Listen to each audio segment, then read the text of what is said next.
कोई ऐसा एग्जाम नहीं जिसमें यह सवाल आया नहीं। तो देखिए, यदि ये संख्या दी है 11 से विभाज्य है, तो p का मान पूछा गया है। p का मान किसके बराबर है? तो ऐसी संख्याओं में क्या दिया है? 4 5 4 और हमारे पास p है 3 9 8 7।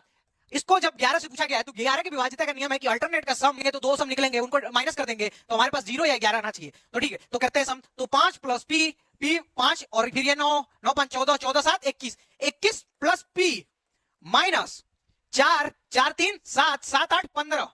ये करने पे हमारे पास क्या आना चाहिए? तो यहां करोगे तो ये तो 6 और 6 हमारे पास 11 आना चाहिए, क्योंकि 0 और 11 आएगा तभी तो मैंने यहां चेक क्यों किया? चेक इसलिए किया क्योंकि ये कुछ भी माइनस करोगे तो 0 तो नहीं आएगा। 21 में से 15 माइनस करोगे फिर कुछ भी प्लस करोगे तो 0 तो नहीं आएगा। ठीक है, तो मतलब कि 11 आएगा। तो हम क्या करेंगे? इसको घटाते हैं। तो इसको घटाओगे तो p प्लस ये क्या बचेगा? 21 में से 15 गया तो 6 और बराबर 11।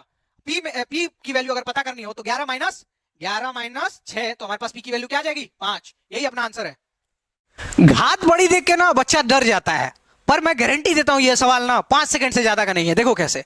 19 के घात 19 प्लस 20 को 18 से विभाजित करने पर शेषफल क्या प्राप्त होगा? अब देखो सवाल को क्या है। 19 के घात 19 को 18 से डिवाइड करना है, तो 19 के घात 19 और प्लस 20 बटा के 18 से डिवाइड करना है और शेषफल पूछा गया है। तो अगर इस संख्या को 19 को 18 से डिवाइड करोगे तो क्या होगा? तो आप कहोगे 1। तो 1 के पावर क्या है हमारे पास? 19 प्लस 20 को 18 से डिवाइड करोगे तो क्या होगा रिमाइंडर? तो 2। अगर मैं 1 के पावर का हूं कुछ भी रहे तो क्या तो होता है? 1 के पावर कुछ भी रहे तो 1 ही आता है। तो क्या है? 1 और प्लस ये 2, तो रिमाइंडर हमारे पास क्या बचा? 3। वही पूछा गया शेषफल क्या प्राप्त होगा, तो आप कह दोगे 3। ऐसे और वीडियोस के लिए चैनल को सब्सक्राइब कर लें और इंस्टाग्राम पे देख रहे हो तो फॉलो कर लो। सीजीएल मेंस में आया हुआ ये सवाल 2022 में आया हुआ है, इसको करके दिखाइए। तो सवाल ये है, निम्नलिखित संख्या किससे विभाज्य है? ये संख्या किससे विभाज्य है? तो पहला ऑप्शन है 5। 5 से देखोगे कि लास्ट में क्या है? 6 है, और 5 का डिविजिबिलिटी रूल क्या होता है कि लास्ट में या तो 0 हो या तो 5 हो, तो मतलब कि ये संख्या 5 से विभाजित नहीं है। अब संख्या को चेक करते हैं 12 से, तो 12 को तोड़ना पड़ेगा, तो क्या होगा? 4 और 3। अगर 4 के डिविजिबिलिटी रूल की बात करें तो लास्ट 2 डिजिट 4 से डिवाइड होने चाहिए, तो मतलब कि ये जो 16 है ये 4 से डिवाइड हो रहा है, 4 चौका 16, तो मतलब कि ये 4 से डिवाइड है। 3 से चेक कर लेते हैं। तो 3 का क्या रूल है कि अंकों का योग 3 से विभाज्य होना चाहिए। तो अंकों का योग चेक करते हैं, तो 7 5 12 ये डिवाइड है, 3 दूनी 6 ये विभाज्य है, 3 3 9 ये विभाज्य है, और 3 दूनी 6 ये विभाज्य है। पर ये क्या है? 1 और 1 2 ही है, मतलब कि 3 से ये विभाज्य नहीं है। तो ये संख्या किससे विभाज्य होगी? तो ये संख्या सिर्फ 4 से विभाज्य होगी, और ऑप्शन क्या है? ये सी अपना आंसर है। अगर आपको बोला जाए कि इस सवाल को 5 सेकंड में करके दिखाओ तो आप कर लोगे क्या? मेरी गारंटी है कि इस वीडियो को देखने के बाद आप ये सवाल 5 सेकंड में कर पाएंगे। देखो कैसे। सवाल क्या? x के घात 9 इंटू x के घात 5 इंटू x के घात -4 इंटू x के घात 0 इंटू x के घात -6 का क्या करना है? आपको सरल करना है। तो क्या करना है? देखो, ऐसे सवाल में अगर नीचे ये बेस सेम है तो घातों को आपस में जोड़ देते हैं। तो x के घात में अगर जोड़ोगे तो 9 5 14, 14 के फिर बाद क्या है? -4, तो 14 में से 4 जाएगा तो 10, फिर 10 में से 6 गया तो 4, क्यों? अब 0 प्लस करोगे तो कोई चेंज नहीं आएगा। तो देखो 14 में से 4 गया 10, 10 में से 4 गया 6 गया, तो अपने पास क्या बचा? x के पावर 4। तो हमारा आंसर क्या हो जाएगा? x के पावर 4। अब बताओ, ऐसे सवाल को 4 सेकंड में लगा पाओगे क्या? अगर लगा पाओगे तो चैनल को सब्सक्राइब कर दो, और इंस्टाग्राम पे देख रहे हो तो फॉलो कर दो। अगर आपको बोला जाए कि इस सवाल को 5 सेकंड में करके दिखाओ तो आप कर लोगे क्या? मेरी गारंटी है कि इस वीडियो को देखने के बाद आप ये सवाल 5 सेकंड में कर पाएंगे। देखो कैसे। सवाल क्या? x के घात 9 इंटू x के घात 5 इंटू x के घात -4 इंटू x के घात 0 इंटू x के घात -6 का क्या करना है? आपको सरल करना है। तो क्या करना है? देखो, ऐसे सवाल में अगर नीचे ये बेस सेम है तो घातों को आपस में जोड़ देते हैं। तो x के घात में अगर जोड़ोगे तो 9 5 14, 14 के फिर बाद क्या है? -4, तो 14 में से 4 जाएगा तो 10, फिर 10 में से 6 गया तो 4, क्यों? अब 0 प्लस करोगे तो कोई चेंज नहीं आएगा। तो देखो 14 में से 4 गया 10, 10 में से 4 गया 6 गया, तो अपने पास क्या बचा? x के पावर 4। तो हमारा आंसर क्या हो जाएगा? x के पावर 4। अब बताओ, ऐसे सवाल को 4 सेकंड में लगा पाओगे क्या? अगर लगा पाओगे तो चैनल को सब्सक्राइब कर दो, और इंस्टाग्राम पे देख रहे हो तो फॉलो कर दो।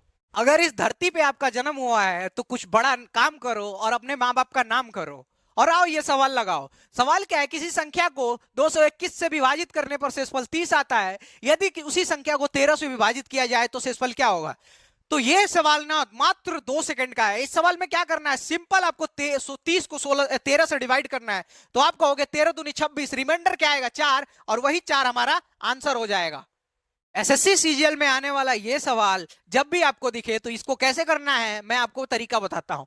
सवाल क्या है, 25 का क्यूब माइनस 75 का क्यूब प्लस 50 का क्यूब। ऐसे जब भी क्यूब वाले सवाल आए तो आपको चेक करना है कि ये जो क्यूब हटा के कैलकुलेशन करने पे क्या जीरो आ रहा है, तो क्यूब भूल जाइए। तो 25 प्लस 50 75, और ये माइनस 75 कितना हो गया, जीरो। और जब जीरो आ जाए तो कुछ नहीं करना है, आपको 3 का गुणा करके इन सभी नंबर का आपस में गुणा कर देना है। 25 गुणे 75 गुणे 50। अब यहां पे ध्यान देना है कि ये 75 के आगे माइनस है, तो ये माइनस नहीं भूलना है, ठीक है, ये माइनस नहीं भूलना है। अब जब आप गुणा करोगे तो एक चीज देखोगे कि यहाँ एक माइनस है, तो कैलकुलेशन में तो माइनस आएगी, तो ये वाले ऑप्शन और ये वाले ऑप्शन आपस में एलिमिनेट हो गए। अब इसका मल्टीप्लाई करोगे तो 3 25 या 75 75 और 50 आप मल्टीप्लाई करोगे तो आएगा 2,81,250, ठीक है। तो इस सवाल को ऐसे अप्रोच करना है। सवाल क्या है कि 4 और 7 से विभाजित होने वाली 3 अंकों की सबसे बड़ी संख्या ज्ञात कीजिए। तो ऐसे में आपको बाई ऑप्शन यूज करना है क्योंकि बहुत जल्दी हो जाएगा। तो क्या करना है, पहले 4 से चेक करो। तो 4 का डिविजिबिलिटी रूल क्या होता है कि लास्ट की जो नंबर होंगे 2 वो 4 से विभाजित होंगे। तो आप कहोगे कि 15 चौके 4 से ये डिवाइड है, 15 चौके 60, 20 चौको 80 ये भी 4 से डिवाइड है, पर 70 4 के टेबल में नहीं आता, 72 आता है, 68 आता है, 90 4 के टेबल में नहीं आता, 88 आता है और 92 आता है। तो ये दोनों ऑप्शन तो अभी कट गए। अब आपके पास क्या बचा, अब इनमें से दोनों संख्याओं में से दोनों को 7 से विभाजित करके देख लेना है। तो क्या है ये, आप देखोगे कि 14 सत्ते 98 होता है, यहां पर 96 है, मतलब कि ये भी डिवाइड नहीं है। तो अपना आंसर क्या है, बी। ऐसे चुटकियों में आंसर निकालने से सिलेक्शन होता है भाई एसएससी में। एसएससी सीजीएल में ये आने वाला सवाल बहुत ही प्यारा है। सवाल क्या है कि किसी संख्या को 7 से विभाजित करने पर शेषफल 4 प्राप्त होता है, उसी संख्या के वर्ग को 7 से विभाजित कर दिया जाए तो शेषफल क्या होगा। तो हमने आपको पढ़ाया था कि जो संख्या के साथ किया जाता है उसी शेषफल उसी क्रिया को शेषफल के साथ किया जा सकता है। तो क्या है, हम क्या कर रहे हैं, संख्या के वर्ग को 7 से विभाजित कर रहे हैं। तो वर्ग करने का मतलब कि हम इस रिमाइंडर का भी वर्ग करेंगे। तो हम रिमाइंडर को वर्ग कर देते हैं, तो क्या हो जाएगा हमारा रिमाइंडर 16। अब हम ये नहीं कहेंगे कि हमारा रिमाइंडर क्या है 16 है, क्यों, क्योंकि कोई भी रिमाइंडर उस संख्या के भाजक से ज्यादा नहीं हो सकता। तो भाजक से हम इस संख्या में भाग दे देंगे और क्या आ जाएगा हमारा रिमाइंडर। तो 7 दूनी 14 और ये 16 है, तो 16 में से गया तो कितना रिमाइंडर आया, 2। तो हमारा आंसर क्या हो जाएगा, 2। आसान सा सवाल है।